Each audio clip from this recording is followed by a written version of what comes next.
প্রিয় ভিউয়ার্স, কেমন আছেন? আশা করি ভালো আছেন। ইনশাল্লাহ আমিও ভালো।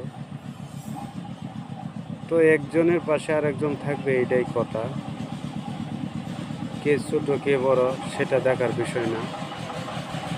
তো পাশে থাকলে পাশে পাওয়া যায়, এটাই বাস্তবতা। আর কাউকে ছোট করে দেখাটা এটা উচিত নয়।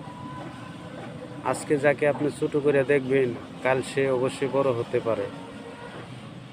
যেমন আজকে একজন কোটি টাকার মালিক, কালকে দেখবেন রাস্তার ভিখারি। তবে ওই কোটি টাকার মালিক লোকে জানে না যে ভিখারিরাও কিন্তু মানুষ, তাদেরকে বুঝতে হবে। অনেক সময় বুঝে না, কারণ টাকার অহংকার, তো এই জন্য বুঝতে পারে না।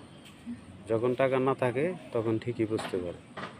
তো আমার ভিডিওতে যদি কোনো ভুল বেদবি হয়ে থাকে অবশ্যই ক্ষমার দৃষ্টিতে দেখবেন, আর ভালো লাগলে শেয়ার করে দিবেন। ধন্যবাদ সকলকে। আসসালামু আলাইকুম রহমতুল্লাহ ওয়া বারাকাতুহু।